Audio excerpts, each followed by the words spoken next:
Welcome to the MUFC Realist TV. Today we will give you the best dream or your worst nightmare because tomorrow Man United will play Newcastle in the League Cup. Today we have a sizzling panel of Steve from Newcastle TV who will come in and give his insight. We have Poppy and Mark. So be prepared for a spooky experience. Now, for the thousands in attendance and the millions watching around the world on MUFC Realist TV. Ladies and gentlemen, from Mandalay Bay, Las Vegas, let's get ready to rumble!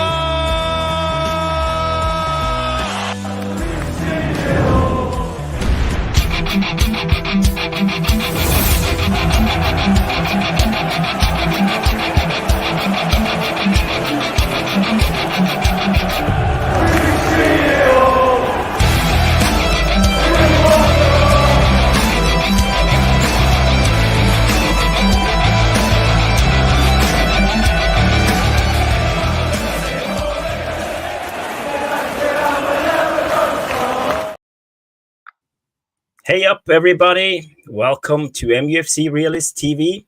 Today we will prepare and talk about tomorrow's game in Man United against Newcastle United. And today we have a sizzling panel with Steve. We have Football Power Hour and Mark. Welcome, guys. How are you doing? Just chilling. Well, good. Cool. Oh, good. Yeah. Steve, you're on mute, so introduce yourself. Hey, what's up, guys? I'm Steve Strasburg. Steve on YouTube, as that's my French team. But yeah, man.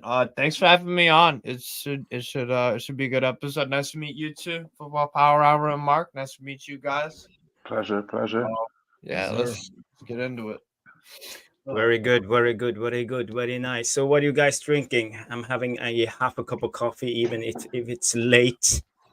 Same thing here, bro. It's kind of cold out here right now. Star Wars. I like it. I'm just having water today. I have some allergies going on, but it's just some warm water. We'll see. It's not good. Remember to mute your mic when you sneeze. Right. I definitely will. I've been sneezing a lot lately. So what's going on with you, Poppy? You coming down with the cold? Yeah, man. It is what it is. It's Manchester United that's giving me this cold. Very good. This current the Glazers out to get you, my bro. Right. Yeah, I see we have a guest here today. We have Steve. How do you pronounce your last name? Is it Makalam? No. Mahala. Yeah, it's Czech. Czech. Right. Some people. I know what y'all are gonna say. It sounds Hawaiian. Mahalo, but it's Czech for whatever reason. So. I love your shirts hanging in the background. Is it? Are you like a fanatic shirt collector? Yeah, I've got about 170 football shirts overall. Yeah, 60 of them are Newcastle. So I have a lot of different combinations. Wow. Yeah, that's cool. That's really cool. Do you have any United shirts? Man United. I have one. I actually have one. And it's for reselling purposes in like 20 years because it's still got the tags on it. I got it at one of those what's it called? I got it at TJ Maxx for like $20. So that'll be worth something in a few years. Nice. Yeah. Nice. So is it the green and gold one? No. It's the one where it's the Europa League one where you lost in the final, the Chevrolet one. Oh, yeah, pattern on it, kind of thing. Yeah. I know. I haven't bought shirts for a lot of years because I'm boycotting the Glazers. But I didn't buy nothing when Mike Ashley was owner of Newcastle, so I feel you on that. That's a good point because people are soon to forget that Newcastle actually have been in a situation like Man United. You have had a owner that the fans didn't like, and there's been like silent protests or big protests. and you struggled with Mike Ashley for a lot of years, but now you have Yeah. royalties running the club.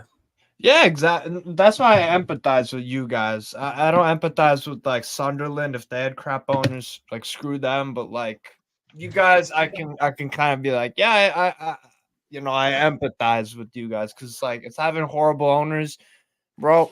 There's just it makes it feel pointless at times. It's like, what were we ever gonna do under Mike Ashley? We had like you had like 1 or 2 good seasons, maybe. But other than that, it was battling relegation. So it was just crap. But I've been a fan since 2017 about. So Mm. that's how Yeah. long I've been in it. But yeah, good times lately. Good times back lately. So Yeah, you're looking sharp at the moment. You've been playing Yeah. really good football. You won 9-0. That was like yeah. goals are running in. It's extremely impressive. So, Mark, can you say hello to the VR room? Hey guys, what's going on, guys? What's going on with you all? I see Luan France is in here. Red G is saying good evening. William Colony is just wanting to make sure no bloody minds get lost in a field. Abdul Rahman is coming in here. Funny how this guy has stopped talking about the takeover. You know, there's a lot of different opinions in the chat right now. As we know, the guy from above, he's always sneaking in the background. Mick is here, he's live. You know what I mean? We're streaming also the Football Power guys. So you know, if you haven't liked and subscribed his stream, get there. You know, just drop a comment, even if it's after the stream. Like, share, and subscribe, guys. Help get his channel to 1,000K. You know, so Mm. nice.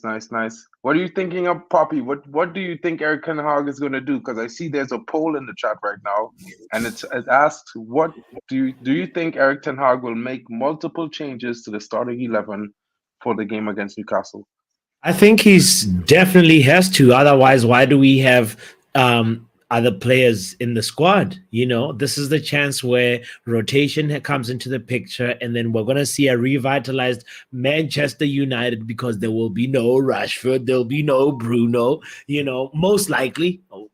I don't know about the Bruno one, but I have to take it back. But like the exciting part is to see the team playing without Rashford, and I actually feel on those two guys that they'll actually play better with the other player being on the bench. So I'm looking forward to a midfield and a team that's just revitalized and Serge Reguilon back at left back, and I just want us to go really strong, like as strong as possible with the rotation in mind. Yeah. I just want to add in for the VR room. If you miss Mick, he's not around at the moment. He's on his plane. He's going to a warm place, and he will be on hopefully on tomorrow night. But we will see. We will see because of the time difference. I'm not sure. So just as you know. So guys in the VR room, if you have any questions for Steve, just fire in and we will try to answer them when as it goes. You know, he knows a lot of knowledge, has a lot of knowledge about Newcastle and French football. Actually, what's your favorite team again in France? It's Strasbourg. So Strasbourg. it's because so basically, and I support them because they're in the northeast of France, and my great grandparents were born there in a suburb called Witzheim. So I'm part Alsatian, which is French German. So I was like, all right, cool. Vive la France. Vive la France. Yeah. I'm you not a speak huge a little French bit fan, French. more of an Italian football fan myself. To be I fair. love Lazio. Lazio are my Serie A team. That's what I rock with there. You know, if I had Lazio. to support an Italian team, I'd probably support Milan. You know, they wear the similar colors to Manchester United. It's Red kind of the theme. You know what I mean? Yeah, Steve, what about La Liga? Which one are you rocking with in La Liga? I haven't picked it. If I had to pick one, it'd be Athletic Club. It'd be Athletic Club. I like them. But I don't have a La Liga team at the moment. But out of all the leagues I've watched this year, I've enjoyed La Liga the most. The games are just of such high quality this season comparative to what else I'm seeing. I'm liking the Eredivisie as well. That's another one of my favorite leagues to watch. But La Liga this year has been so good. Like even the games where it's like Granada and like Rayo Vallecano, they've been just crazy, like very, very high quality games, goals. So I'm enjoying that. Real Sociedad are playing good football. Barca, I mean, Jude Bellingham is an entertainment in and of himself. That guy is just next level. So, but yeah, I like La Liga too. I like everything, man. I'll watch any Have you sport. watched any games with Girona this season? Yes. They're in second. They Yeah. have actually been playing really good. What can you Yeah. tell us about Savio? Savio, man, he's just burst onto the scene. He's a playmaker. He's got a lot of energy. He's left foot, right foot. He's like everything goes through Savio, Girona. They're a really good team. They literally play like City. They play like City. They play just the bro. Honestly, like the passing triangles and everything. It's unbelievable. They play super football. They could genuinely finish in that top 4 spot. I don't know if they have enough firepower up front necessarily to get first place, but crazier things have happened. But Yeah. they're I really good. actually tried to study their coach. They call him is Miguel Angel or Michel. Yeah. He has like like he plays the 4-4-2 formation with like a double width, so it's very special, and they attack on the flanks with the setting of triangles. Usually teams set up triangles in the center, but they set up triangles on the sides and then shift play. It's extremely innovative in a way, and when we talked about the managers who could replace Ten Hag if he was sacked. He was one of the coaches I mentioned because I like his style. The 4-4-2 is also Man United's old usual style that we played through the 90s and noticed with with the Ferguson. two wingers. Yeah, wingers, so two so strikers. so That can actually cross a ball, So one of the reasons I asked you that question is because I've been hearing some rumblings about our scouting, right? And I hear we have a scout positioned in Girona right now, and he's been looking at Savio. And I would just like you to maybe give an inclination of what he could do if we was to get him and either put him on the left or maybe the right. I wouldn't say the right yet because I have another La Liga question to ask you about the right side. Let's see, on the right or on the left. Let me look at his match log here because I think on the left he plays the more. I think for some reason. Yeah, he plays more on the left. He had a really good game, I believe, though, against Getafe. No, Getafe played on the left. I'm trying to think. He had a few good games. It was the game versus Granada, where he had a very good game on the right. But you're right. He mostly does play on the left. So I'm a big fan of his. He just came from Estac Trois. He didn't get too much playing time at PSV. So I don't think I would be buying him yet, but he is one of those guys where it's like in 2 years, I wouldn't be surprised if he's at a top club because he's just got that level of talent, intelligence. They're fun to watch. They're really fun to watch. So Dovbyk as well. Dovbyk, kind of big, strong target man, good with both feet. Area, he can score goals with his head. That guy is he's super productive for them as well. So they're a good team to watch, man. They're a really good team to watch. Have you been able to, as you mentioned Granada, we have a loanee playing on the left and at the left back position, and he's been playing really well in the few games he's recently strung up a few consecutive starts, and he has been showing up. I think he got man of the match for them in the last game. Yeah, against Villarreal yesterday. What a crazy game that was. That was where Villarreal went up 3-0, and then Granada hit, and that was in the first half. And then there were 2 quick goals. I think it wasn't Zaragoza. It was the other guy up front for them, to the left or to the right actually.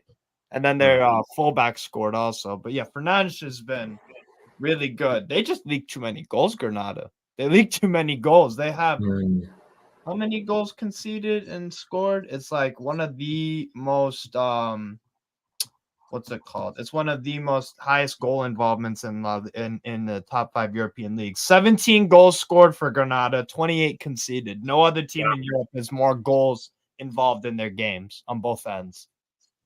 So it's They like, really go for it. It sounds like that, like rock and roll. They really go for it and concede a lot and score a lot when You it like works out. Atalanta? I see Mhm. the VR room has a question for you, Steve. You know, does Eddie Howe have the new improved entertainers, and will he deliver where Kevin Keegan failed in the past? well, okay. About Eddie Howe, right? I'm really liking, obviously, who wouldn't, if you have Newcastle persuasion of like what he's done so far, right? My biggest question always was like, is he the guy long term or maybe even medium term, like 4 or 5 years, maybe 6? Which, to be honest, nowadays in football, with the managers going in and out of jobs, that kind of is long term. 6 years for a guy to stay at the club, you don't really see that too often. So, but what I do always like about Eddie Howe is that even when we have a rough stretch, we go on an unbeaten run for usually a bit longer than it was. So I remember last year where we had the Carabao Cup, that slip up, and then we had Liverpool in there. We had, I think, Aston Villa was also, they crushed us. I think it was around that time as well. So, but then we always respond with a good unbeaten run, and we've done well. And obviously last year in the league, getting to the Champions League, which is cool. But Mm.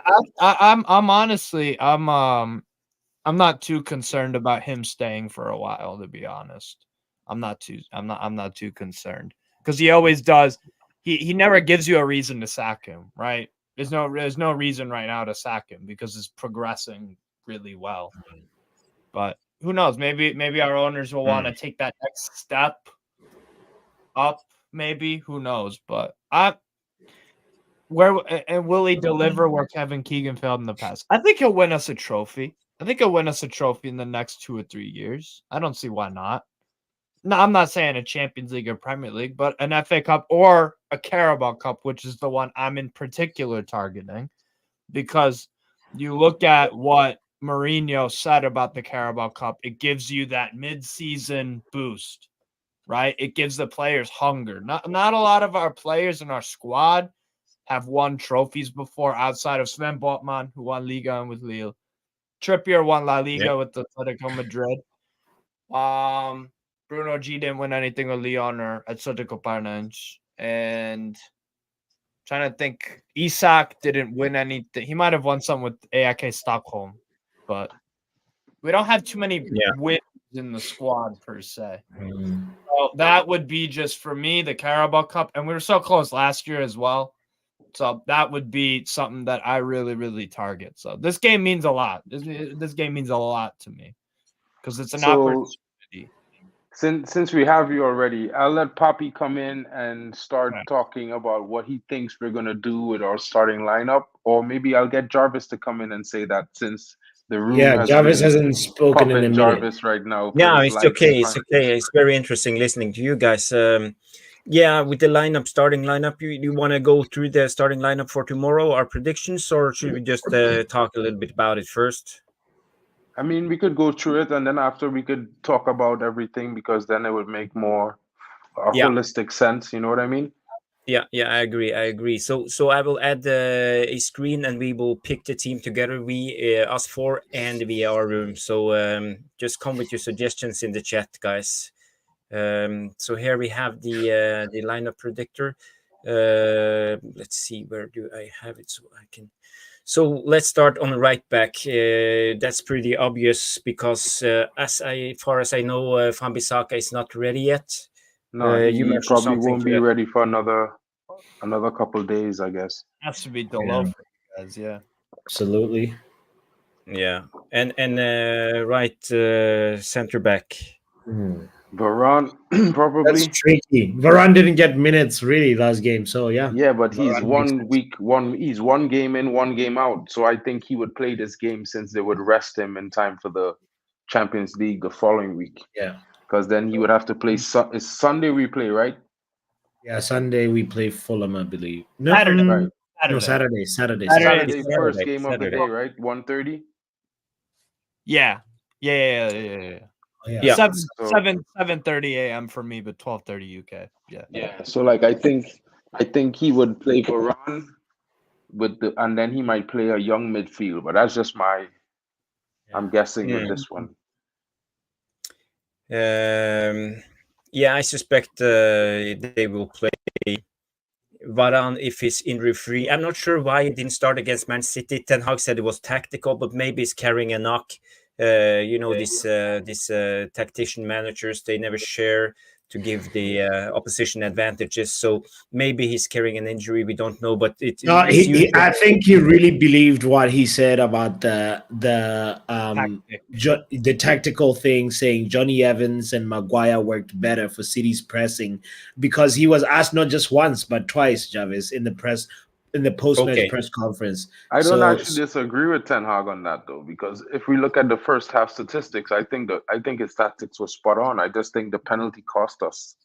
Maybe it didn't cost us initially in the first half, but it cost us in the second half because, if we were 0-0 and then they scored that first goal, I'm pretty sure it would have been a showdown to the end rather than a capitulation. You know what I mean?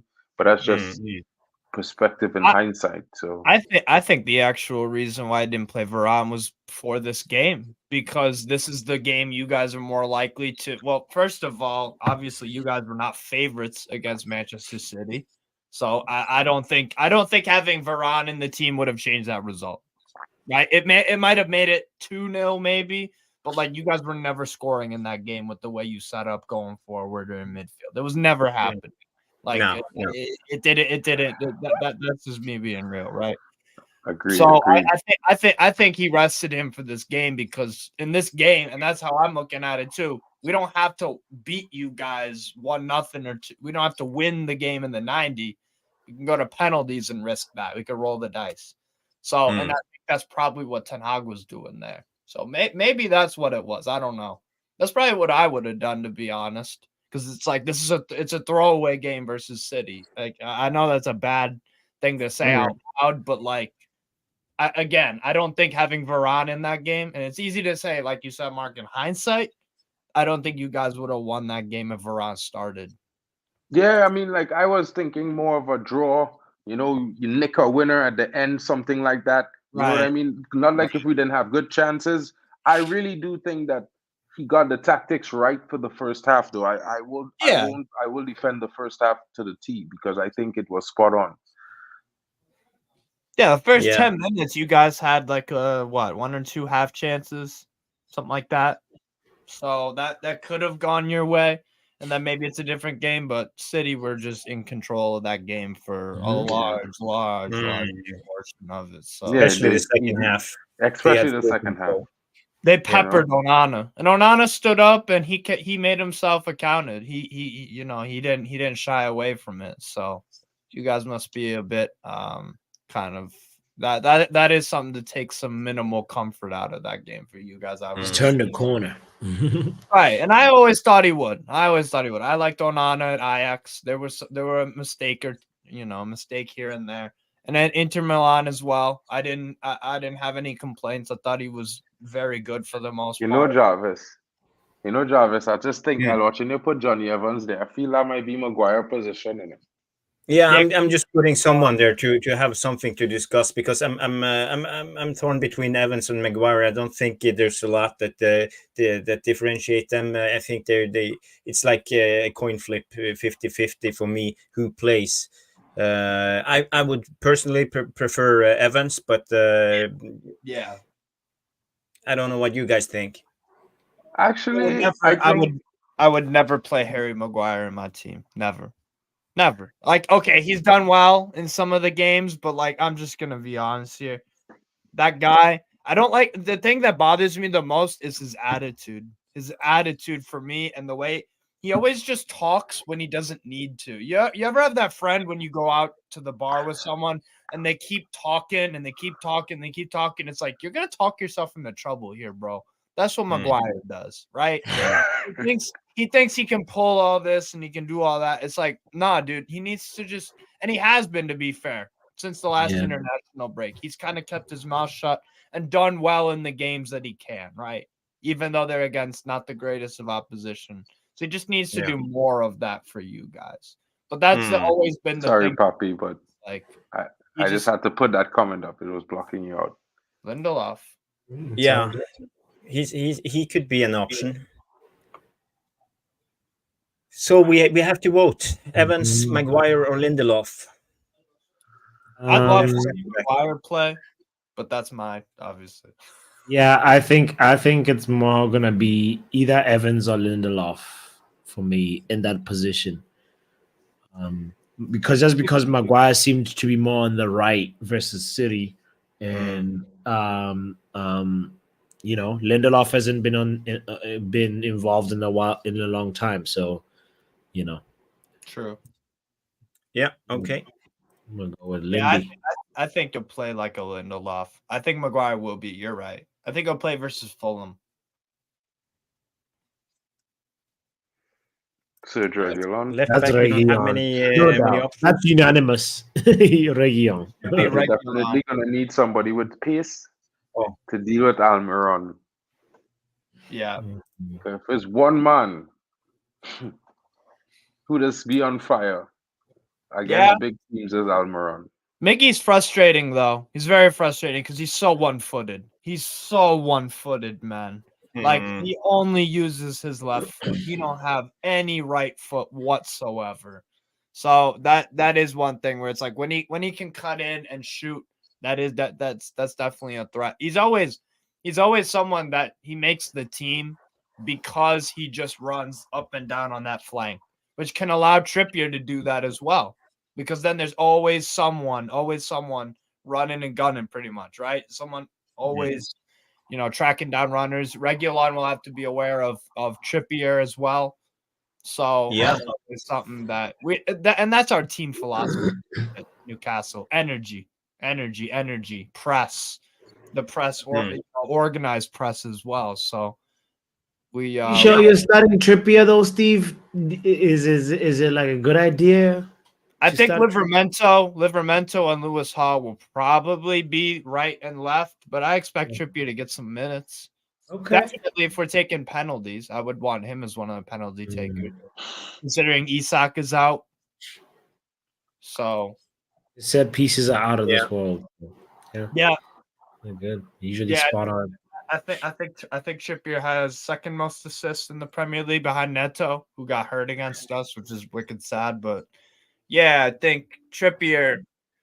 I don't think he'll play the full 90, but I think he'll get some minutes. Livermento, to be fair, was awesome when we played City in the previous round at right back. It was a very good display from him, particularly in the second half. So, yeah, I think Livermento will get. And I want Livermento to play more, right? Because he could play left. He was excellent when he played for Southampton. He was really good one season.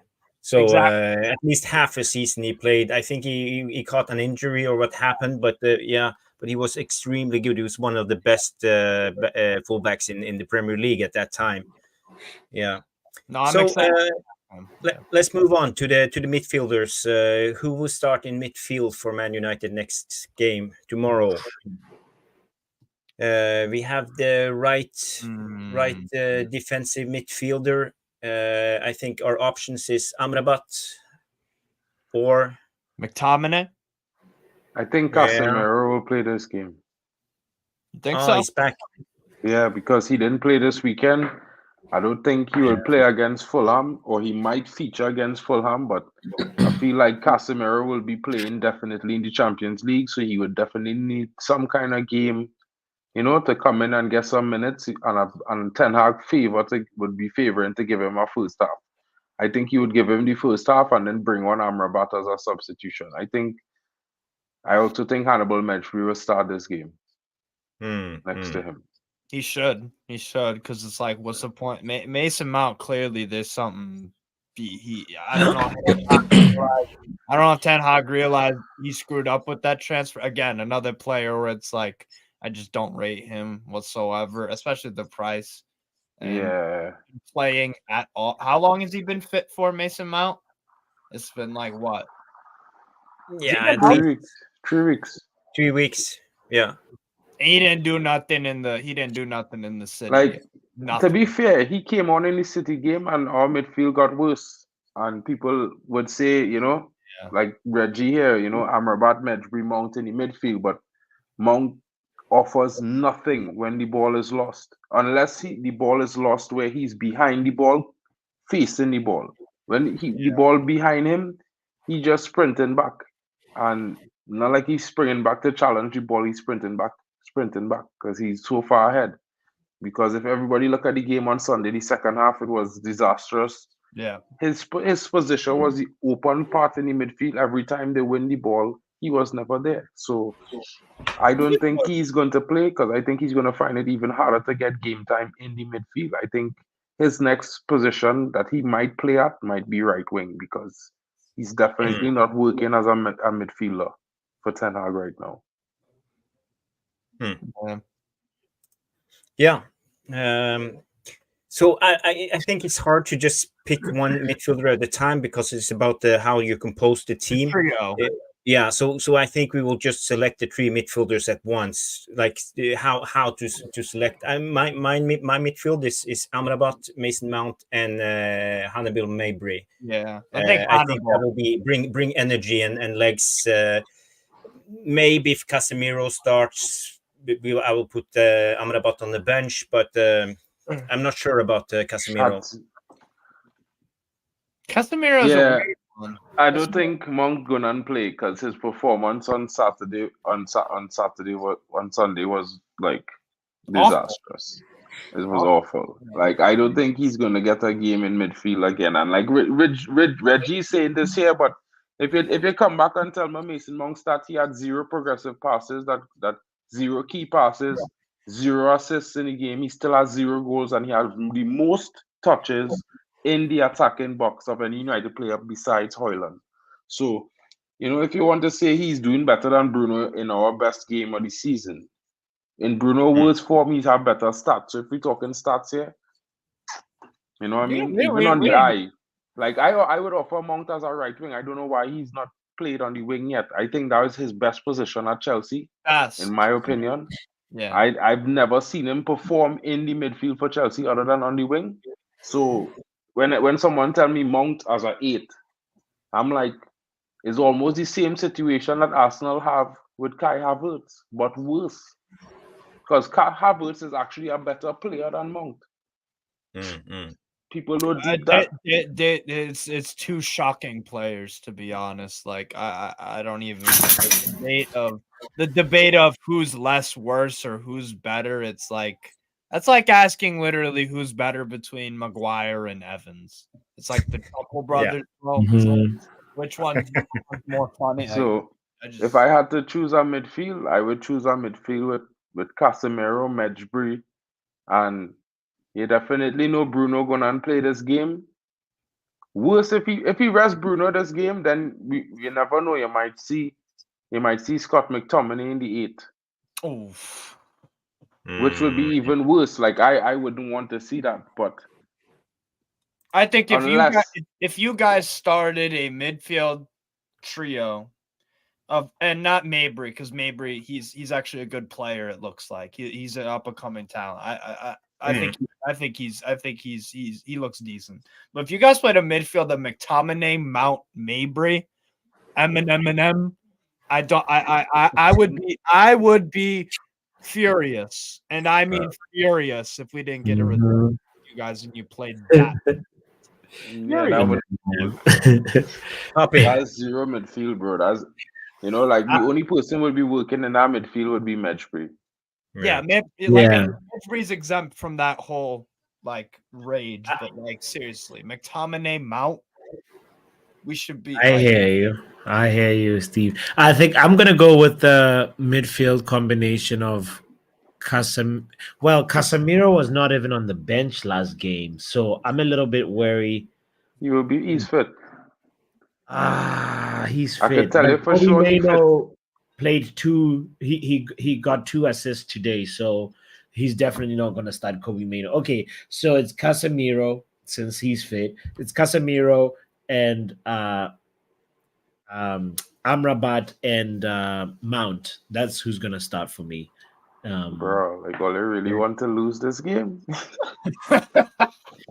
Man, like everybody's selecting Mount. Everybody in the chat, Mount. Like Mason Mount and everybody select midfield here.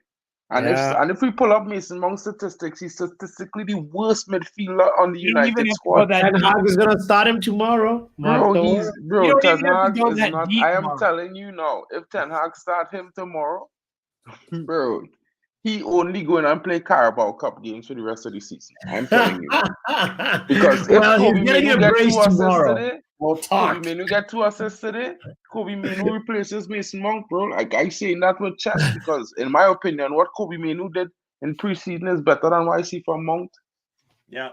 Yeah, I want Hannibal to play, but I don't think Hannibal nor Kobe Mainoo will Hannibal really has been playing all the Carabao Cup games so far. Yeah. I think he will continue that trend. I think that is where he is grinding Hannibal out this season and playing that cup competition. So that's why I'm voting Hannibal will be in that midfield. So, maybe you could say Casemiro, Amrabat, Hannibal. That's not a bad midfield. Hannibal could sit in the 8 and Casemiro, or you could put either one of them. You don't even have to have a 10 there. Because at the end of the day, I think Casemiro creative enough to carry the ball. I think Medjugorje good enough to to progress with the ball. He will provide energy where they don't have the energy. He will do all the running. So Casemiro and Amrabat will just have to break up play. Casemiro could, dictate the play, and all Medjugorje doing is all the leg work. With Casemiro and Amrabat, it's about getting that chemistry in the midfield right. And I feel like Ten Hag has this opportunity to do that. And I agree with Luan, like even Hannibal deserves a chance, but he's going to pick Mason Mount over Hannibal. We'll ask them to be corrected tomorrow. We'll be there. We'll be doing the watch along. So I will bring in the VAR room here and have some of their suggestions. I see Stephanie says she agrees with Jarvis. Really, Stephanie, thank you. You're my favorite. I'm about Hannibal and Mount. And we have, let's see. We have other. Oh, the chat is going nuts. Jarvis, don't say it, Jarvis. Don't hide it. Don't hide it, Jarvis. Don't hide it. I'm telling you now. I see here Mark Davis saying drop Bruno. Yeah, we can all agree Bruno won't play tomorrow. But I saw a lot of other. To go up to the top. I need to go up. All Something of them happened with the chat here. I lost all the suggestions. Can you find them for me, Mark? There's one Mark there. is my producer. Yeah. I'm old and useless. I hardly see without my glasses, and now I have my glasses and I don't see anyway. So it's just the way it is. But Mount outright, Garnacho, Højlund. Yeah, that's the attacking trio. Mabry, Amrabat, Casemiro. Yeah, so we go with 2 defensive and one with energy. We have Cas, Bruno, and Mabry. I don't think Bruno will start, but you never know. Good suggestion. Do you have any more? No, I don't. I really hope it's McTominay, Mount, Mabry. That would Steve doesn't want to walk. That would make you guys cry, but that would be that would be good. McTominay. Okay, we put in Casemiro. Play, Casemiro. So this is the question: is it Mount or is it Amrabat? I would say if he wants to keep his job, he plays Amrabat. If he doesn't, then he'll play Exactly. Yeah. And in the 10, we play Mabry or Mabry. He's the people's choice. If you're not playing Mabry, but Ten Hag's choice is gonna be Mount, guys. No, it's gonna be Bruno or Mabry. I could bet anything on that right now. I'm so sure about it, bro. I'm telling you, bro. Listen to me. I watched Ten Hag scream at Mount fucking shit 4 times in the game yesterday, bro.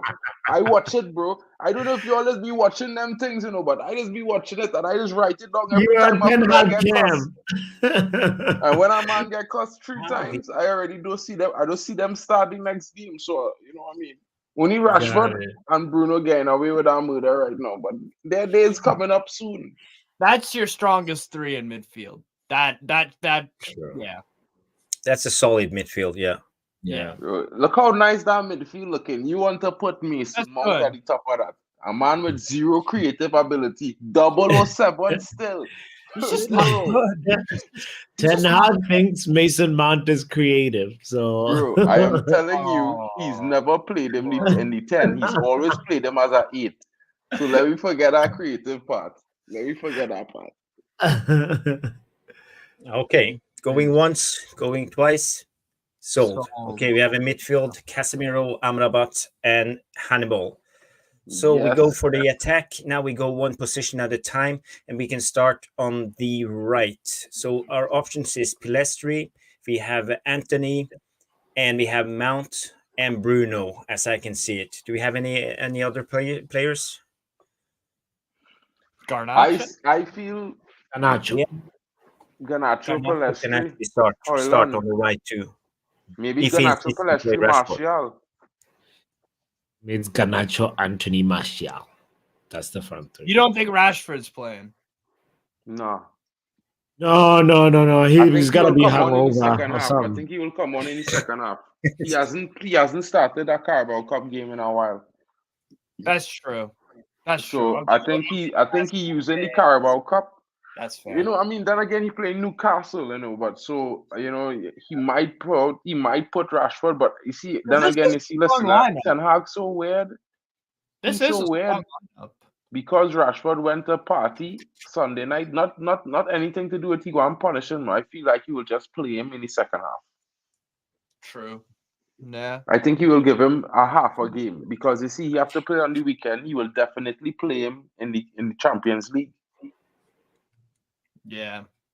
So you have to remember he will try to manage some minutes for Rashford because Christmas, the last month in November and December, it go into every 3 days. Yeah, true. Hmm. So I think I would he'll start Antony. He'll start Antony on the right. I think that's what he'll do. Because the young Yeah, guys. he didn't play against City, so Yeah. he's fresh. Yeah, He's left for Rashford. yeah, exactly. and Anthony and I That's fine. gonna be the first to say this, guys. I don't know if anybody gonna support this, but Anthony is due a big game, and trust me, I will be here for that when that big game land. You know He's what I mean? talented. Yeah. He just doesn't work in a counter-attacking system. Mhm. Yeah, he need that. He need players to be making runs around him to pull defenders to create space. And he has a score to settle with Burn. Dan Burn from last season. Yeah, you Don't think worry, Dan Burn will play? Will Dan Burn play? Why not? No, I think Lewis Hall will probably get the start. I wouldn't be surprised though if Dan Burn starts. I don't think Lewis Hall could handle Anthony. I'm being honest. I mean, to be fair, with the way Antony's playing, I think I could. Yeah, I mean, you would say that on his form, right? But here, what I think your coach will think Right. about it in the sense that you Right. know what, this could be the game he turn up because look at it like this, Like right? I said, he has that talent. Yeah. Fans will say he was petulant in that game, but managers will look at that kick he fell behind Doku and say he know the meaning of a derby. You know what I mean? No, I'm being The honest. meaning of a derby is don't miss the tackle, Anthony. Why you No, gonna but go that's ahead and okay, hit that's okay, but let me like tell you swing your something. foot Let me at tell you somebody and pretend to Jack be a UFC Grealish. fighter when we're playing football? Anthony, play the football. Stop kicking Yeah. people, man. When Arsenal players start playing the football too, you could tell Anthony that because men playing rugby tackles out here, tackling above the waist and thing. I think like listen, right? I feel like derby games is games where you will see players make crunching tackles. I don't see crunching tackles as much anymore. You know what I mean? When you have our derby, I just thought he was frustrated. Yeah. Yeah. That's what it I thought was. he was frustrated too. By the way, Jarvis told me he thinks Anthony has an anger management problem. Yes, Did you say that, Jarvis? No. I don't think it's anger management, but all Brazilians have a certain level of ignorance in them, like but there's growth to it because Vinny Jr. was just like that. The same thing with the next one who's playing Rodrigo Goes. He was real ignorant. Like as he used to run up on players, You know, all of them have that. They just grow out of that. It's just something they have in them. You know what I mean? So Yeah. I just saying, Some like of with them. all the experiences he had in the last 6 months, I think he deserve a little bit of slack. He deserve the bench as well. But Hmm. when he get games, I think fans should support him because I think the one thing we could guarantee that he does have is a strong mentality. Yep. Yeah. I just want to check in with the VAR room and see what they think about the right winger. We have Alien Tenno coming in here. He says, "Oh no, this is not the one. This is the right one." Front three: Rashi, Martial, and Bruno. So Alien Tenno will go with Bruno on the right. George Best, he says Mason Mount. He's the I like 10. Yeah. Martial. William Connolly suggests Garnacho on the right, as I believe. No, it's Pilestri he wants to play. And Manchi comes in and say Antony stinks. Yeah, but you know, Big I up, wonder man. how bad he is when Brazil selects him ahead of both Gabriel Martinelli and Gabriel Jesus, To even be when they fair, you both fit. don't want to be a part of this current Brazilian team. Let's be honest. That team is terrible. You got R9. I mean, Richarlison starting up front, bro, and they're playing like that, losing to. Steve nearly called him R9. R9, my mistake, bro. Oh, You don't call Richarlison. Richard Nelson he is R9, bro. You don't gash. call him R nothing. Nah, Richard Nelson. that Brazil side is He's terrible. Rich 9 or whatever, something else, not R9. Rip off 9. Rip off Yeah. 9, exactly. Yeah, I would like to see. Hey, I Steve. to be fair, I would like to see Palestriga start. You know, I pretty much enjoyed his performance against Bayern. I think he did pretty well. He was not Yeah. going to beat Alfonso for pace any day, but he was beating him for trickery. I think that's deserving of some appreciation. I think when he plays, he usually is a handful for defenders. He gets chances. You know, he gets into the box. He carries the ball well. And he's another player that has been making consecutive starts in the Carabao Cup. So, you know, it's like we saying Antony, but you know, he might start Roma. Palestri and then bring Antony in the second half because it's not a bad option to have against a strong side like Newcastle, True. you know. Okay, so you suggest Pilestri on the right. I say Anthony. Football Power Hour. You say Say Anthony is gonna start. Anthony and Steve. I think Antony Answer. will start for you guys. Yeah, going Papi, I once, feel going like you need twice. to do this So message, you know. But you know, just leave out the first part, but the second part, because no one did it in the chat for all day, you know. Oh, happy birthday to Marcus Rashford. He has scored a lot of goals for us. We have to acknowledge that. It's not a good moment right now, but happy birthday, Marcus Rashford. Big up to you. big up. Hopefully, you play as a 26-year-old now with a little bit more maturity. You know? Okay, let's move. Let's move on. We have the left winger. I think we have Rashford or Garnacho. I think those are the only options. Maybe Martial. So, who will go first? I'm going with Garnacho on the left and then Martial up front. That's what I feel like. Martial hasn't had a start in a long time. He's managing Rasmus minutes, so it makes sense for him to just start Martial and then and just bench Rashford for once, Erik. Please. Okay. So, Mr. Trinidad, what's your preferred left winger? Who's your preferred left winger? Garnacho, I would say Garnacho. Garnacho and Martial because I quite think that, you know, Hoyland deserve a little bit of a rest. And and you know, Rashford need a little rest too. He could come on in the second half. I think, you know, the big thing for me is like not about the starting 11 really, it's about how we change the game and impact the game going forward from the second half. And I feel like it's always good to have players like a player like Marcus Rashford come in from the second half because people say he's a moment player, right? Purple patch player when he's on form, unstoppable, and all these things. I actually think that it serves him. He is this is a it would be a better service to him to make him a substitute, like him come off the bench like a super sub and let Garnacho start or someone else start off the left. You know, because Mm. then you give Rashford tired legs, tired minds to run at in the second half and do whatever you want to do. And he does it for England, and every time he comes on halftime for England, he score a goal. And that's a statistic I don't like to see because I think Scoring for we England depend. don't help us. Huh? Scoring for England don't help us. Exactly. So Yeah. for me, it's like I still waiting to see the game he played for England 2 weeks ago. Today, that Yeah. was amazing against Italy. I'm an Italy fan, so I was disappointed and mad and frustrated at the same time because I haven't seen that in 11 games of the season before. So it's like, wow, you could do this still. You know what I mean? So like, I would like to see Marcus Rashford come on as a substitute, get a 45 minutes rest on his legs because he's playing a lot of football and it's just not clicking yet for him. Maybe a little bit of frustration and rest might do some wonders.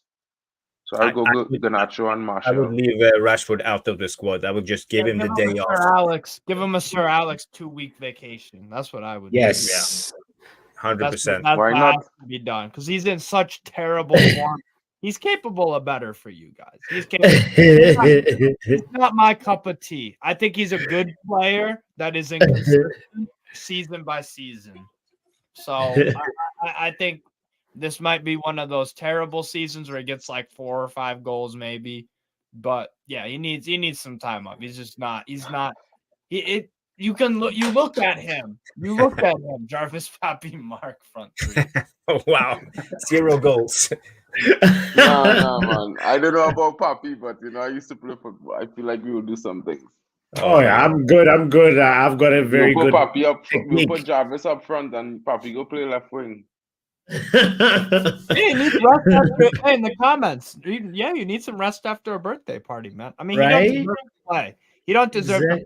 If he keeps playing every single game, he's just not gonna score. You need to change something else, right? Like players should be I don't care what league, what club, whatever's going on. If you're out of form, you deserve to get benched. That's just I totally agree with that. and that's the way it should go for any sport, basketball, whatever sport. Yeah. If you're not playing well, you should be on the bench. It's someone else's turn. And Hug should be like, there's a slice of cake under the bench for you, Rashford. To be fair, like I'll be honest, right? I don't even think, regardless of how well a player doing, they deserve to start week in, week out. Because when I used to watch Alex Ferguson, sometimes some players have a great game. The next game, they're on the bench. You see Nicky Butt starting, you see this next player starting, a young Michael Carrick coming in the midfield. You know what I mean? So like for me, even though you're playing in a red hot form, you could still come off the bench in a second half and win the game if the team need you. You know what I mean? Because conservation is always good as well. You know what I mean? Keeping the energy levels high is the main goal. And if you could rest one of your best players against a weak team and still win, that's when your team performing as a squad. So I feel like we need to have more rotation going on, more rotation in the squad. So that's if Ten Hag. That's assuming that Ten Hag actually cares to keep his job. Which I think listen to what I'm going to think about this. I think he knows he will keep his job. I think he a lot was of pressure, man. I think he's but I gotta be honest because he's making some crazy choices. He's making some crazy choices. I think some of his choices are crazy too, but at the same time, I feel like a lot of the problems stem with some of the effort levels of some players on the field. Yeah. I feel like some players give effort and some others not giving that extra effort. He's trusting the wrong guys. Huh? He's trusting the wrong guys. I think so. For real. So like at the same time, I can't say he out of his depth. I just say he making mistakes, and all managers make mistakes. And for his first season, he did well. He don't have that defense to fall back on this season. Yeah. So he doing it differently. At the same time, fans had to be honest with themselves. If we want to go forward and progress, thinking Erik ten Hag is out of his depth is crazy. Because we already know that some of these players shifting from a counter-attacking style of play, from another type of total football play, and another system under Mourinho. Right? So it's going to have some issues. The manager need to have the patience and given the latitude to make mistakes, find the right formula, find the right starting 11, especially when he get all the players fit. Because we already know if everybody was fit, we have a strong defense. If it's the same as last year, if you can replicate if everything goes to plan, then you can say. Well, when I say I'm not saying replicate, because like I focus on the defense. If we get the starting defensive unit back, I think whoever in front of them in midfield is relative to the fact as important as it is right now. Because then remember, the guys in front now have to protect a weak back four. So it's like different. If you have a strong back four, the midfielders, like even the system with Mason Mount might work better.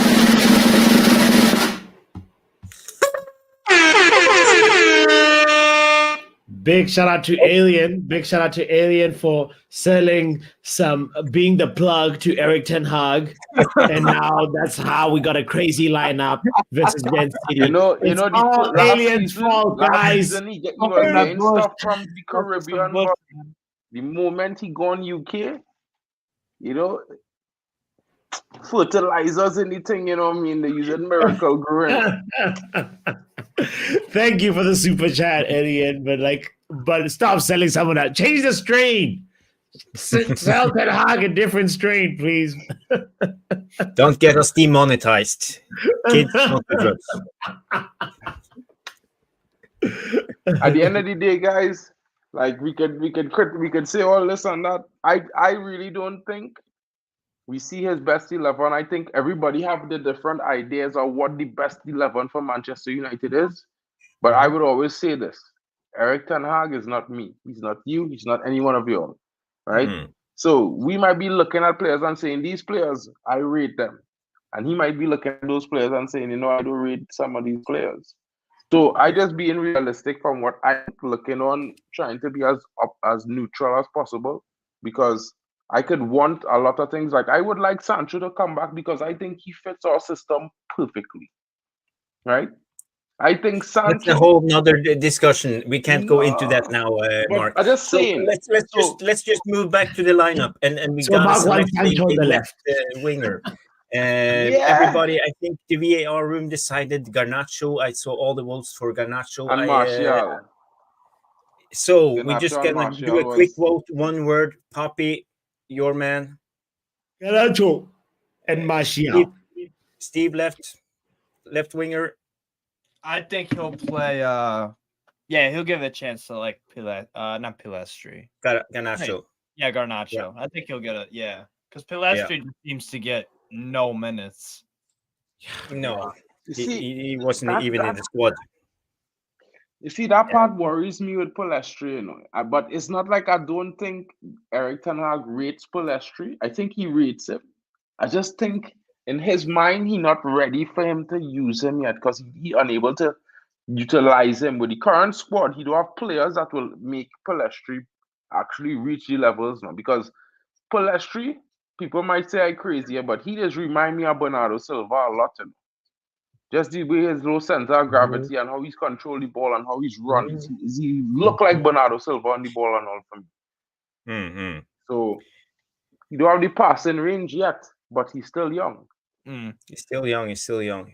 So now we go to the striker. We have two options on the striker position. As I see it, we have Martial and we have Haaland.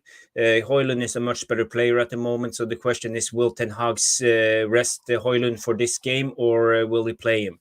The option is Martial, the glass man. Can he start and will he be able to play 90 minutes without jumping out on crutches? That's my question. We all know the answer to that question, Jarvis. It's a bit of a one. It is. that guy cannot stay fit. He just can't. Injuries are destroyed. I like him a lot at Monaco. Steve, it's a little weird. Ever since we've got Haaland, Martial has suddenly, improved in fitness, and he's not as injury prone as last season, Right. which is so strange. Is what almost approaching the third international break, and usually he would be on his third injury by now. He ain't playing much. That's the Yeah, one. true. And 5 minutes I here think and 5 minutes there. Ten Hag is handling him like he that's why he hasn't gotten injured, to be fair, because he hasn't had any opportunity to. Because how many minutes has he played? Like it's not too many. Yeah. That's probably I think he'll start Martial though. I think he will.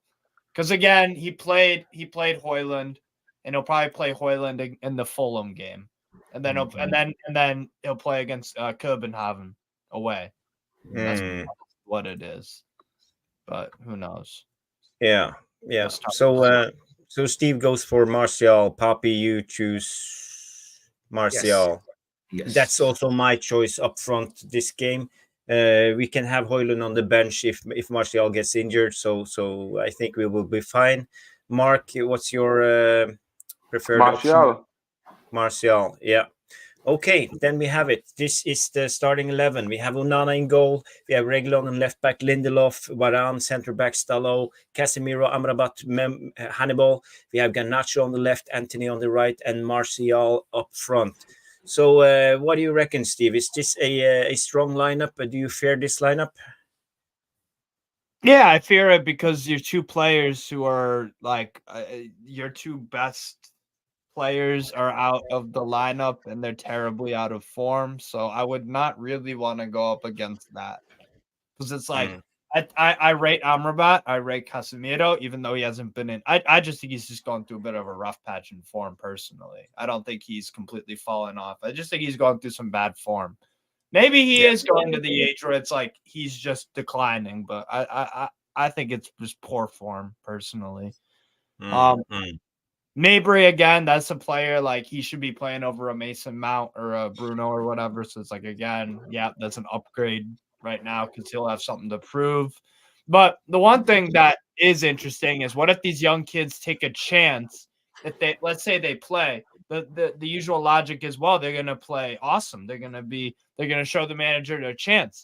But the problem is when Ten Hag says things like I'm gonna play Rashford regardless, if you're a young player and if you have a good game, you know that the manager said Rashford ain't going nowhere unless it's one of these Carabao Cup games. So that must be frustrating as a young player like a Garnacho or Pilastri because it's like, bro, I could play amazing against Newcastle tomorrow, score a goal, assist, or just a good performance, a good account. But he's gonna play Rashford. He's gonna play Bruno because he does it every single time. But I'll give them the benefit of the doubt that they're gonna play their best because they're pros. They're looking to, make that statement. But I don't know, like that lineup. Yeah, that I wouldn't want to play that lineup really. As I see it, I think this is one of our strongest lineups at the moment because we Bruno and Rashford, yeah, they are the bigger names, but they are not in form this season and haven't performed anything, this season. So I think this will actually be the worst lineup for Newcastle at the moment, as I see it, because it's a strong lineup. I think it's balanced. We have Mabry who will have some legs. He will press. We have Garnacho. He will challenge Trippier. I don't know if Trippier is starting this game. We have Antony. I think Antony is ready to play again. You could see it against City. He came in. He wasn't happy with starting on the bench and just playing a couple of minutes. Martial has something to prove. Casemiro is back with Amrabat, so Casemiro can roll more freely, go forward, and I think our defense is okay at the moment, as I see it. Of course, we miss Martinez and Luke Shaw and Wan-Bissaka, but this is a okay defense. Do you miss Luke Shaw? That's my question. Do you miss Luke Shaw? Yes and no, because in a way I don't rate Luke Shaw personally. Again, I think he's a good fullback, not a top of the line one. But I do have to respect the fact that he played a lot of minutes and you guys were defensively good last year. I just don't think Reguilon on the drop off is a game changer per se. Yeah, I yeah. think Luke Shaw in left centre back is phenomenal. Yes, I yes, think exactly. I think That's where I think Luke Shaw new position from next season or when he returns in January. Well, this is left to be seen. But if that young man returns from Granada in January, I think Luke Shaw is returning to play centre back. Alvaro And I Fernandez. think Alvaro is going to sit in that left back position because that young fella, he He's looks playing more good press resistant than Yeah. Amrabat. Yes, Mm. Swear, definitely. swear down on that. Definitely. Yeah. I enjoy Luke Shaw bombing forward, and I enjoy the Luke Shaw who has competition. So we need to see what the effect of Serge Reguilon is going to do on Luke Shaw. We know when he has a new somebody breathing down his neck for that position, he becomes world class. Luke Shaw, all of a sudden, Beto Carlos comes out. So Yeah. I can't wait. I can't wait. We'll see. But I agree with you, Mark. I loved his performances versus Haaland and Lewandowski and left center back. So why not just put him in there? Whenever Yeah. we You don't see, have Martinez, he can be a very good center back, and we should just keep that chemistry going with him and Onana. Let's try and work out a chemistry for Luke Shaw and whoever the partner will be, whether it's Varane or Maggie or whoever, But yeah. So, how do you believe Newcastle will line up against this team tomorrow, Steve? They have a lot of injuries at the moment. I heard. Yeah, we do. So we've got what is it? We've got guys like obviously Isak out. We have guys like Botman out. We have Joe Ellington's actually back. He'll play. Jacob Murphy is out. Yeah, Jacob Harvey Murphy, Barnes. he'll be the surgery. Harvey Barnes, obviously. So that's Anderson is out as well. Yeah. Anderson, Lewis Miley. Yeah. So I think my friend sent me a lineup that he thinks we'll go with. Where is it? He thinks it's gonna be. I don't think Dubravka's playing, so I'm gonna change that to Pope. I think it'll be something like Pope, Livramento, Paul Dummett, Lascelles, Target, Matt Target left back, which I would not want to see at all, to be honest. A midfield three of it gets better. Longstaff, Bruno Guimaraes, and Joe Willock. I like Joe Willock. He's just coming back from injury. He would be the playmaker out of that, and Bruno sit deep and Longstaff do everything else. That's cool. And then Anthony Gordon, false nine, Joe Ellington on the left, and then Almiron on the right. I think that's something that'll probably. It's not our strongest team by far, but like Liverpool, I want him to play more minutes, definitely. So you don't think Callum Wilson starts? Nah, because again, it's like with Martial, but to a way less extent. He is injury prone, and he does pick up knocks, and we don't have Isak. And also, if you remember during the U21 Euros over the summer, Gordon played as a false nine, albeit it was in a 4-4-2, but he played alongside Morgan Gibbs-White for the England U21s when they won it was the World Cup or the Euros, one of those. And he played good. He played good. So I think he'll try out like Anthony Gordon false nine. And then if we go to penalties, he'll sub on Wilson just before for like maybe Almiron. Wilson scored a penalty for you guys, right? In the brace versus Wolves, yeah. Right? He scored a penalty. So he's in form. Yeah, he's got 7 goals in 9 games in the Premier League, and Isak also has 7. That's one of the strengths of our team when both are fit, because that's not many teams have 2 strikers that can get you about. I would say Wilson and Isak at their maximum. I expect about 20 across all comps, maybe 25 at a stretch from one of them, and the other gets like 18. That's pretty good. That's 43 goals between those two in all comps. That can take you places. And then you can have Wellington chip in with 2 or 3. You can have Gordon, who already has 3 in the Premier League. Trippier can get the assists. So it's like, I see where we're going with it. Longstaff has 2 or 3 goals this season in all comps as well. Almiron can get you, I think last year he had like 9. I don't think he'll get that this year. Maybe in all comps. So it's like we have like a team where it's like we can get a few goals. Willock, Willock can get you some goals as well and some assists if he comes back firing, because he can be the playmaker out of that midfield three. So I like Joe. I'm really glad that Joe Willock's back, and he's probably the X factor tomorrow if he plays. I can see here Total Football, one football app. They suggest this team as the suggested team for the game tomorrow. Pope in goal. You have Target, Lascelles, Schär, and Livramento, Guimaraes, Joleton, Willock, Gordon on the left, Almiron, and Wilson.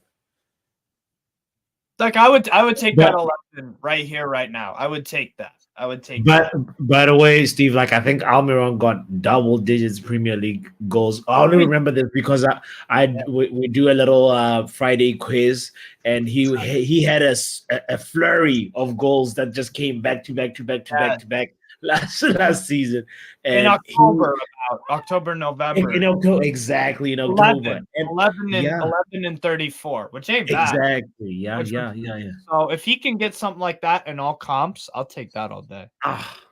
For a player that's apparently from the MLS, and like that's really good. I really was so impressed by his performances. That just shows Eddie Howe's his coaching ability, because he was all blood, guts, and thunder, but no end product with Steve Bruce. I mean, goddamn, what an awful coach! But Eddie Howe's an actual coach. Yeah. That's why he's maximizing the performances out of Almiron, Dan Burn, Schär, Lascelles, who else? What's it called? Longstaff, Joe Ellington, obviously with the position change from striker to midfield. So it's like I really like Eddie Howe as a coach. It's impressive what he's done. Yeah. So let's see what I agree. Eddie Howe has really impressed me. He was really good when he was in Bournemouth. Right. No, Bournemouth, sorry. Yeah. And he was one of the biggest coach talent that I have seen in the Premier League in a long time. And offensively, yeah, because he got a lot of goals out of that Bournemouth team. But what I like about Eddie Howe, is that he realized, because in those 5 years at Bournemouth, the defense was always not the priority. He, like you said, Jarvis, a very good coach going forward. Good football, 4-3-3 still does that. What he did though was he realized when he left Bournemouth that they got relegated. He was like, okay, I need to fix up the defensive side of the game. Not many coaches can admit that they did wrong or that they had to improve that stuff. So he went and did some work with Diego Simeone at Atletico Madrid, and he went around Europe with some rugby clubs as well, and just looked at the culture. He just evaluated himself as a manager, and we've seen improvements. So, yeah, I'm impressed. I think he'll be around for a while. For a while. So, everybody in Newcastle or in England believed that he was just like a stepstone manager when the Saudis came in, and he was just going to get fired after a while, and you guys would bring in like a big name, but he has defended his place, and I think he will stay for a long time. And I see the Saudis, they are doing something different. They're not doing the Manchester City style and bringing in big names. They are like building stone for stone. Like they have brought in Tonali and Bruno Guimaraes, but even those guys are not like the biggest names from the top shelf. Tonali definitely was a statement signing, but you're right. It was a tier below the whole. I agree with that. But so when we see this lineup here, we see Livramento. He will come up against Garnacho. His defense is not his strongest side. I think that will be a field day for Garnacho, to be honest. But we will see. How will Target do against Antony? Is he any good? I don't rate no, not particularly. I would much rather have what's his face, Dan Burn play, or Livramento play left back and just here, get the pads on, get out there, bro. Because I really want to win this game. I really want to. This game, this whole the tournament in general, especially with the teams left in it. Like, we knocked out Man City. Like, let's do that for a purpose, Like, I don't want that to all just wasted kind of exercise. So I would play a stronger lineup than this, but I am being realistic at the same time where it's like, yeah, he is going to rotate. It is only round 3. If it was just final or semi.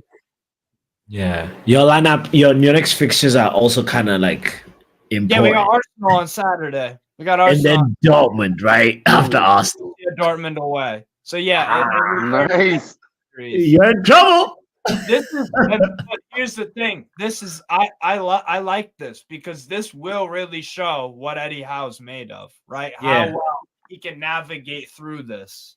If he can get 2 wins out of the next 3, and if one of them is a draw and it's tomorrow, and we get maybe lose on pens or something, win the next 2, that's pretty. That's if we can get 2 wins out of the next 3, that We'll be happy. I like that prediction you have there. Yeah, lose on penalties, right? Penalties. I Win like the it. next 2. I think Take it will 3 be points involved. from Arsenal, most importantly. I mean, that game is obviously super important because it's Arsenal in the Premier League at home on a 12:30 kickoff. So Oh, wow. At home, you hosted Arsenal. yeah, Papi, we had to do a watch along for that game, but game. we had to pray Arsenal lose, Papi. Right. But Yeah. these next 3 games are a big test for Eddie Howe and the guys. I'm very eager to see how we. Very interested. So I agree. Before we end this Newcastle talk, I just want to say one of the players who have impressed me most in this year's Newcastle team is Anthony Gordon. I think he has been really good. He has impressed me. He was a good signing, like a little bit underrated when he came from Everton. People didn't quite know what to expect, but he's versatile. He can play in both sides and even as a center forward. But I think he's been really good. He scored 3 goals this season and 2 assists, and he's been impactful and played a lot of minutes. What's your thoughts about Anthony Gordon? Bro, he just fits. He's an Eddie Howe player because he will run his nuts off for the full 90. You need to have that if you want to play. And he just goes for it. He just goes for it. Like with Antony, I hate to do this, but it is an example that's relevant. It's like with Antony, you never just see him go for it. It's always got to be side to side. There are side to side wingers, and then there's do go. More direct. Just I'm gonna beat you. I'm gonna beat you somehow, some way. And Gordon, like towards the end of last year, he played against Chelsea, scored, and then, like I said, in the Euros or the World Cup, whatever it was for England U21s, he played pretty much every game and was player of the tournament, I think, in that. And then he carried it in a preseason. I watched him in the States, and it was like, wow, all right, cool. He's built up a nice groove, and he is now established himself as a starting 11 player, which is very hard to do. It's very hard to do our injuries because we still at the time had Harvey Barnes, still had Almiron. Joe Ellington has played at left wing before. Yep. Isak can also play off the left. Then you have Murphy. So it's like there's a lot of guys that can occupy those wing spots. So it's like I think Gordon, I'm very impressed. I'm very, very impressed. And he's played himself into form. It wasn't great against Wolves, but it was always gonna end like the amazing form. We all he didn't have a great game against Wolves, so maybe he'll switch him up. I don't know, but he's been really good this season for us. I've impressed. I feel that he have cemented his place into the starting 11. He's played. I think he's played. Let's see his stats. He's played how many minutes? 900 and something minutes this season. So 991 minutes this season. He's played every Champions League game. He's played everything. He's played every Champions League game. That's the elite of the elite. If you're playing every game in that, and like I said, we had those wing positions. That does say something. Yeah. Like Drex was saying here, you Manchester United, we do have players who's run their socks off. We do have some, but not the majority, and it should be the majority because Haaland will run his socks off. I think Garnacho will run his socks off. I think Medri will run his socks off. You know, Rabatas run his socks off. You know, Serge Reguilon will run his socks off. Even the low. So, like, I'm looking forward to how the team progresses over the next 10 games because I would like to see Antony's link up with Haaland because for now only Rashford creating a little bit of links one of you know what I mean? And I would like to see how Antony starts getting into linking up with the striker as he starts getting more game time. Even Palestri, you know what I mean? Anyone who playing on the right wing, even Garnacho, Hmm. you know what I mean? So in the starting 11, well, according to the one that we pick, I think we have a couple players well that will run the socks off in our starting 11. Like the one that we picked. You know what I mean? It has to be a So- team effort. It has to be a team effort. And when one guy's doing it and the other one isn't, why would you? It's just like at all of our jobs. If someone isn't pulling their slack and you're giving it your all, some people have that mentality where they'll keep going and doing their thing, but others will be like, "This guy ain't pulling his weight. Why do I have to? Hmm. He's not getting hollered at. He's not." It's one of those. And that's again something that like Eddie Howe's done real well. Like we press as a team.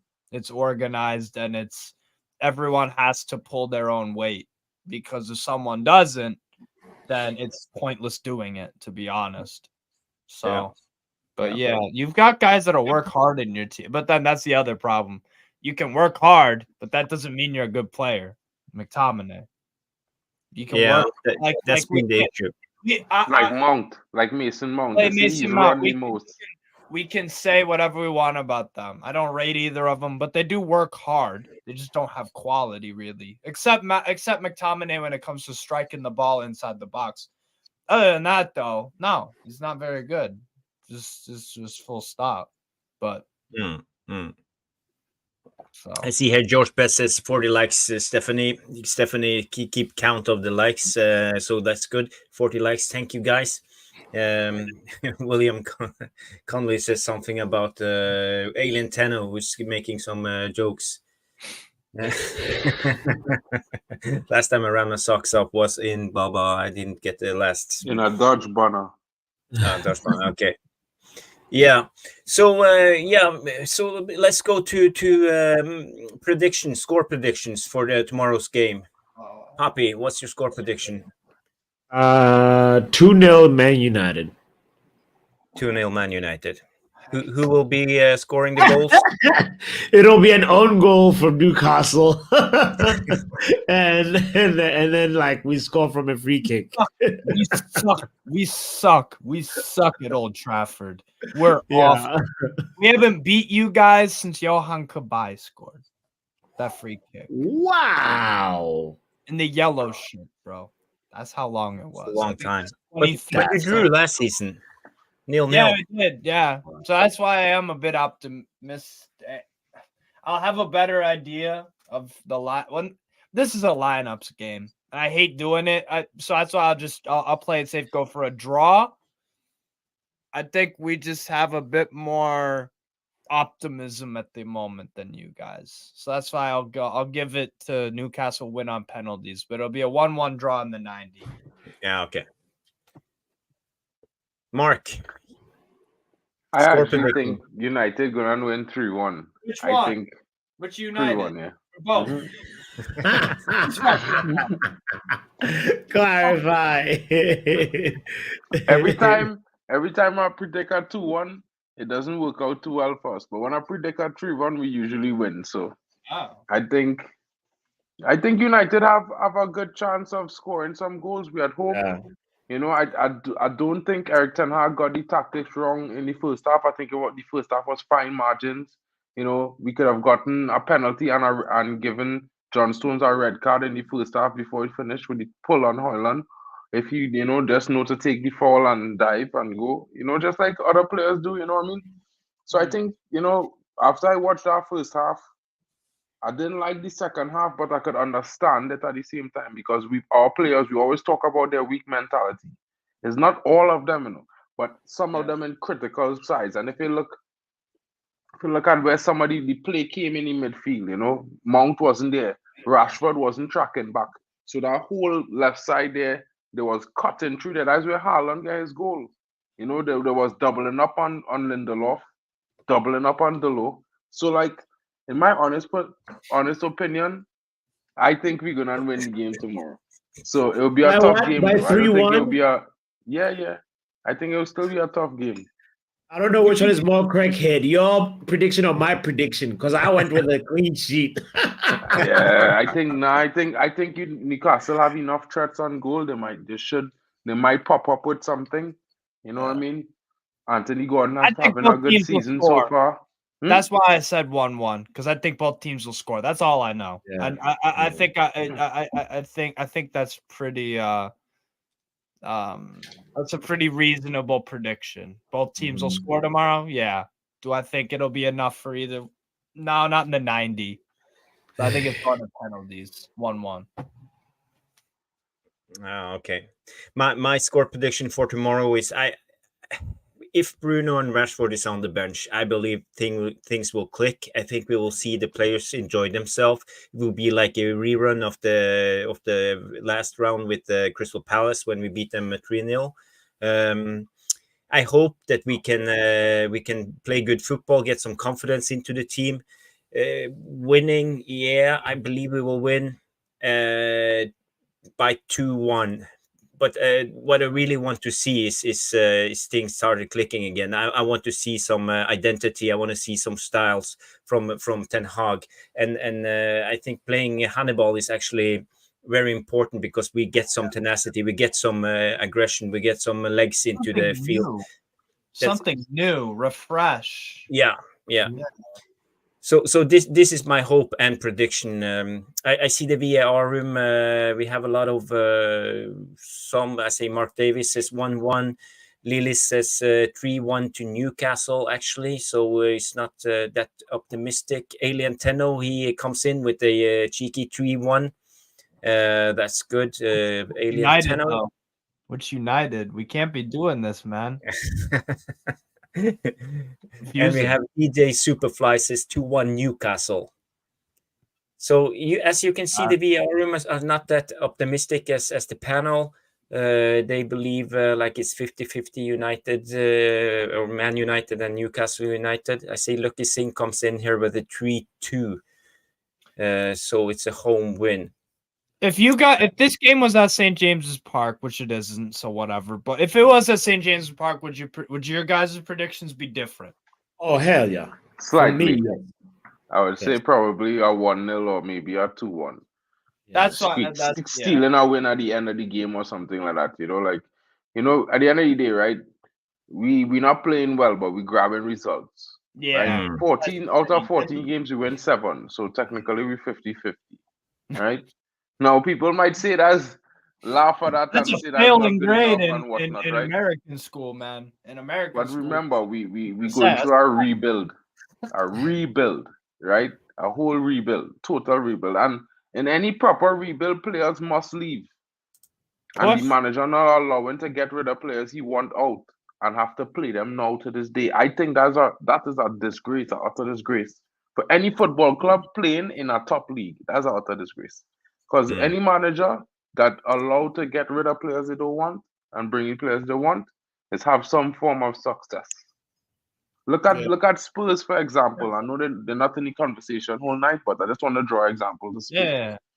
7 of the players that start in Spurs right now were on Conte list to leave the club.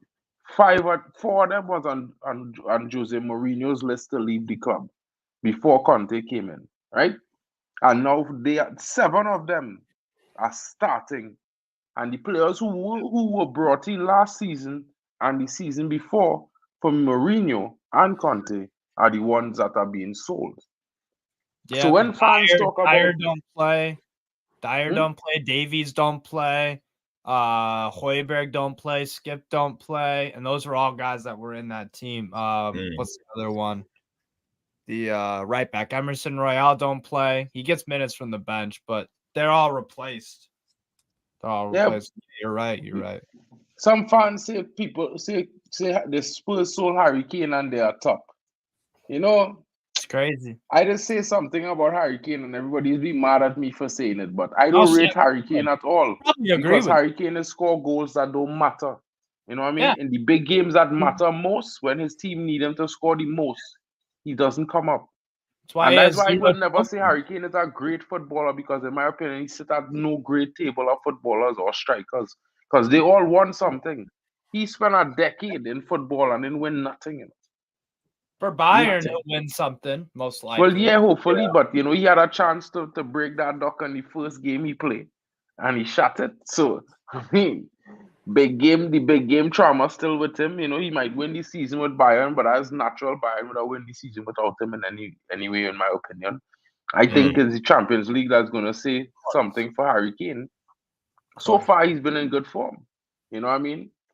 But I mean, at the end of the day, like I don't really rate him that well, and I think Tottenham would have been a better team without him because the style of football Tottenham want to play, they don't. No team want a striker who plays deeper than the number 10, and he don't even have the pace to keep up with the number 10. That makes no sense. Well, also Harry Kane leaving means everyone else has to step up. No more. Harry Kane can't bail out. I know, but at the same time, bro, you can also look at it like this. A lot of players were being forced to give Harry Kane the ball. Everything was going through Harry Kane. So now they don't have to give Harry Kane the ball. Players can do things. Yeah. Exactly. So, you know, now they actually have a number 10 and Son playing in his best role, striker. Yeah. You know what I mean? Son famous for being a striker in South Korea, so and even in Germany. So playing in striker is his best role. So like, you know, at the end of the day, I think we are to call spades and spades a spade. And you know, I think credit to Ange Postecoglou, but at the same time, you know, he had a team of players that stylistically fit the system he wanted to play, which is a total opposite to eriktenhag. You know what I mean? Total opposite. So when people compare Spurs to Man United, I say wait until January before you compare Spurs to Man United because Man United could be playing shit now and go on a 20-game unbeaten streak. We did it last season. So I remind fans, United, you know, we have a certain thing in our history that every season we could be house shit. There is a 10 to 20 game winning streak in Manchester United. It's historical. Not a 20-game winning streak. Not a 20-game win unbeaten, sure. Unbeaten, but you know, 10-game winning unbeaten, a streak of good results in Man United DNA from ever since ever. It's like since Alex Ferguson days. Every time Man United could be wherever coming out of Christmas under Alex Ferguson, always top of the league. Yeah. On Christmas Day. It's some things that you cannot take out of a team, no matter how much the team changed, that atmosphere is always still there in some way, shape, or form. So I feel like although the manager not getting it right now, he will definitely get it right at some time. Listen, hey, Will, cool it, bro. It's not that serious. Yeah. Before we wrap up, I see we are rounding the 1 hour 30 minutes mark. Do you guys have any last words about the game tomorrow or anything else? Feel free. Now's your time. You want to go first? Just get the damn draw and get the pens. Just get the hell out. Just please. I want a Carabao Cup so bad. I'm tired of. I need a trophy. Just go and do it tomorrow. Man United are not in good form. They're gonna have to play a weakened team and whatever. Just get the damn job. Just get the job done, please, somehow. Steve, this is the best time to play us. But if it all goes to penalties, though, Onana, I have a lot of faith and confidence in Onana to kind of save 2 penalties or something. If it goes to that extent, but we will be there any case. Man United 2-0 versus Newcastle. You heard it here first.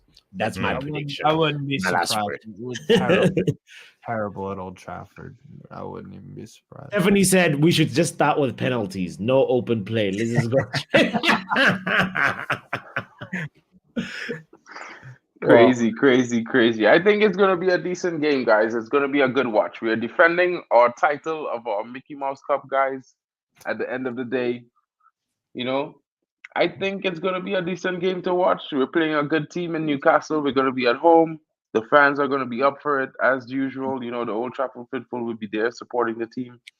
You know, guys. So, like, I think we should all, have some sense. You know, even Steve. You know, he should be very optimistic about his chances tomorrow. We should also be the same. I mean, City is the best team in the league, right? Mm.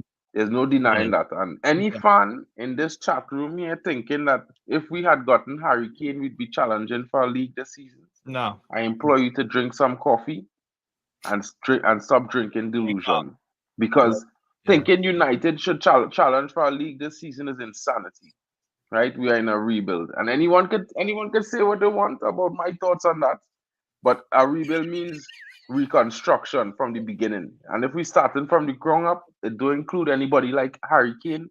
It do include, a lot of players who are in the squad right now. So I'd wait until the manager see until what happen next season, at the end of the season, and then make a judgment.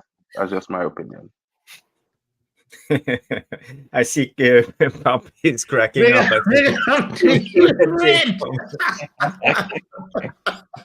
Score predictions here are the same as the takeover predictions. God damn. Well, we're not hitting them at the moment, but we have had a run. We had the Amrabat. We had a lot of good transfers in the summer, so don't wipe us completely out off the map. Exactly. Chelsea are facing point No, they're production. not.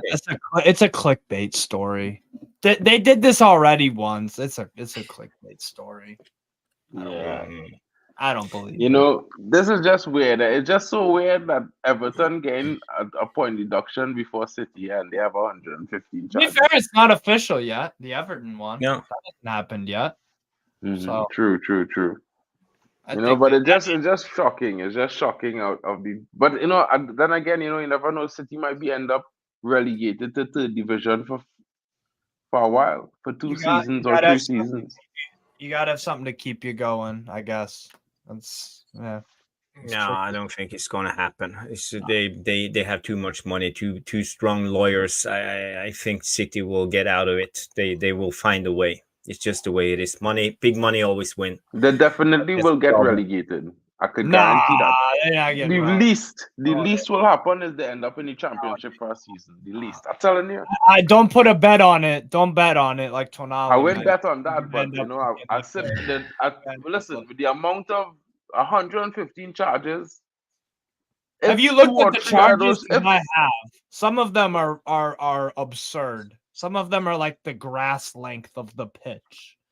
Yeah, well, So okay, well, we're not talking about all of them, but put it like this, right? If Oh, Newcastle, if crazy. Everton have one breach and they get 12 games, 12 points, right? If they end up with more than 10, that should be like what? Stephanie. That's what I thought, man. That's what I thought. It don't work. It only works like that in the US. Stephanie's too funny. Yeah, I see Jonathan Liljenberg coming in. Big up. Hey på dig, Jonathan. Jim Ratcliffe's offer to buy MUFC expires next Friday. The deal was initial 25% stake with sporting control, plus an option to acquire the clubs fully within 3 years for the Glazers to accept. So there's a time limit apparently on the 25% initial stake. That will be interesting, and we will probably have a lot of shows talking about that in the next weeks to come. The takeover. Steve, you watched it from a Newcastle perspective. What's your thoughts about the takeover? I mean, I actually did think Qatar would get it, to be honest. I thought so. And yeah, Radcliffe is not it's not a good thing. And to be honest, I don't want those owners in football. As much as yeah, we got a bit of a rivalry or whatever. Bro, I don't want those kind of owners in sport and stuff. I would much rather have the Saudi Arabia, a PIF investment where it's focused on winning. There's no BS behind it. People can do whatever they want, but Newcastle, we're focused on winning and progressing, not on the others. It priorities. Man City, you can say whatever you want about them. You can say whatever you want, dislike them. They've won stuff, and if you're a fan of them, you can only that it must be nice, right? Like that's what you guys would want. That's why. I mean, it's nice now. I mean, like, you know, they're winning some things now. You know, a first Champions League in the history is good to know. It's good that they win one. You know what I mean? When people tell me Man City is the best club in the world, I laugh because to me that's But hypocrisy. they are. They might That's be the the best. problem. No, they're Like I the best said, you club can in say England. whatever. You can No, say they're the whatever. best club in England, but the best club in Europe is Real Madrid. They won more Champions League Yeah. in the last 5 Currently, years than anyone else. They are the best currently, club in Europe. They've done it more times than everybody else. So currently, they're the best in I would say Man in City is still the best club in England. Real Madrid is still the best club in Europe.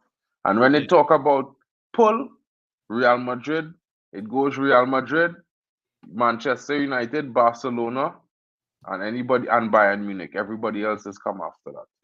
So I see. people might think that Man City have a pull. Man City have no pull above Manchester United, and that's a fact, right? They Manchester don't City need the playing well. pull.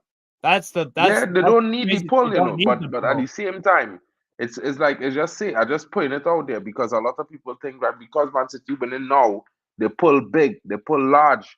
They have a way out. Their model wasn't based on buying a lot of outside players, based on developing more players than they purchase. That's how the City model is. Yeah, The they City get good model value. is totally the same as the Barcelona model. But La Yeah, Masia is feed Barcelona. You know what I mean? yeah. So But yeah, I would. But back to the ownership point, like I'd much rather have those kind of owners in sport because they focused on winning stuff. Yeah. They're focused on winning stuff. Like the Glazers, they've made your stadium trash now. They're not focused on winning stuff. It's not. I mean, look at your squad and look at what you've done over the past 10 years. FA Cup here and there. I think 2 League Cups and a Europa League. It's Yeah. you know that it could be so much better. It could be so much better, and like you guys obviously yeah, amazing and shit. So it's it like could, but I think yeah, owners like that. I don't want that in sport because it's like this. I want to see the best of the best. They say the Premier League's the greatest league in the world. Well, is it? Because you don't have a strong Manchester United. You don't have a strong Chelsea. You don't have a strong, it's Man City's and Man City's alone right now. Arsenal can exactly. challenge all they want, but it is what it is, man. So, and also, I don't want the Glazers doing business to create the Super League and stuff. Working with other owners and creating that because I don't want Yeah, that. that's the biggest problem, and but they have a law already set in place against that. You know, the fans have to be a deciding factor in that. The only way the Super League could go ahead is without English teams. So Mm, is it's a different situation now for English teams because they are not able to participate in the Super League. they'll find a way around it. I mean, they will try to, but at the same time, let me be real. Like people, they could have all kind of news out there in the ether, right? And all kind of news, right? And it have people talking about Rishi Sunak send emails to the Glazers saying, well, we need you all to sell up to Qatar, and the date that they say it was sent was the date that they postponed that they announced the gym deal was going to be postponed and delayed. So you never know what could be happening. Like I, who will always hope for Qatar or anyone else who could just come in and buy the club 100% from the Glazers because Glazers out is the only way United go and stop partaking in top four and start winning. Yeah, You know what I mean? Competing for first place. So if other fans want to just continue being a part of the top four every season, let's sack Erik this season, and get anyone. Luis Enrique, we could get Carlo Ancelotti, we could go and get De Zerbi. As a matter of fact, I wish we go for De Zerbi, right? Because when De Zerbi come to United and he packed 10 goals in the back of the net on his first 5 games, he get pack up 10-0, right? I will laugh at everybody because everybody thinking like just like how everybody talk about eriktenhag. Ajax players training from 11 years old all the way up. Eriktenhag is basically, just a figurehead. But look where Ajax is, the 17th. They went through 4 managers in 1 season. 18th now after the PSV game. What What a a good 18th. game that was, by the way. What a good game that was on Sunday. Oh my God. Yeah. Serious. Drex. Both teams had like 15 shots, 7 on target at halftime. Wow. Bombing on. Yeah. Well, we got to wrap it up. We are now on 1 hour 45 minutes, so I think it's time. I would like to say thank you to Steve for coming on and informing us about Newcastle, having a good discussion. Thank you to Poppy, Football Power Hour, and the one and only Mark N. So are we doing any pre-match show tomorrow, or is it just a post-match show, Mark?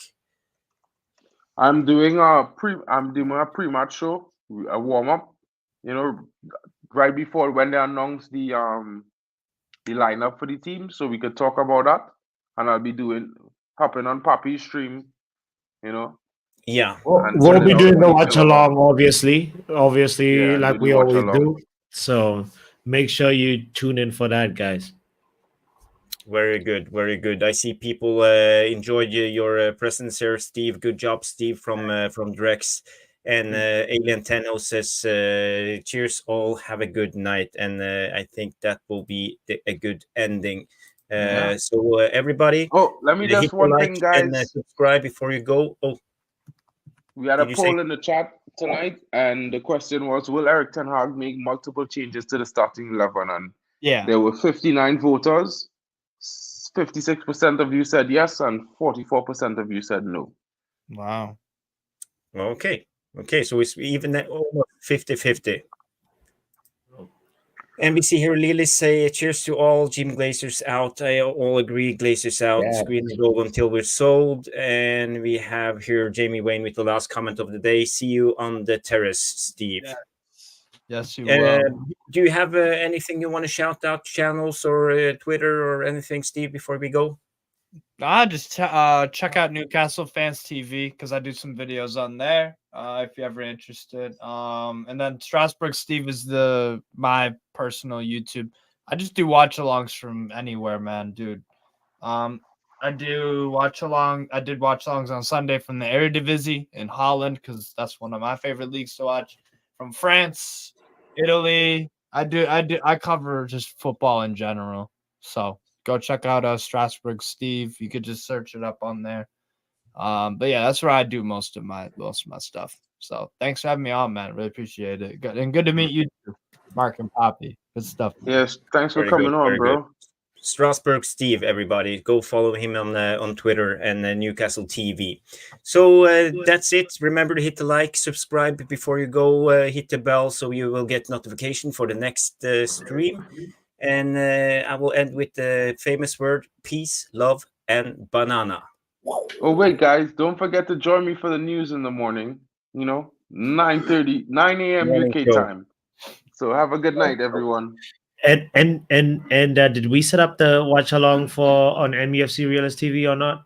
We'll figure that part out. We'll figure that out, anyway. guys. So the watch along will be set up. All right, guys.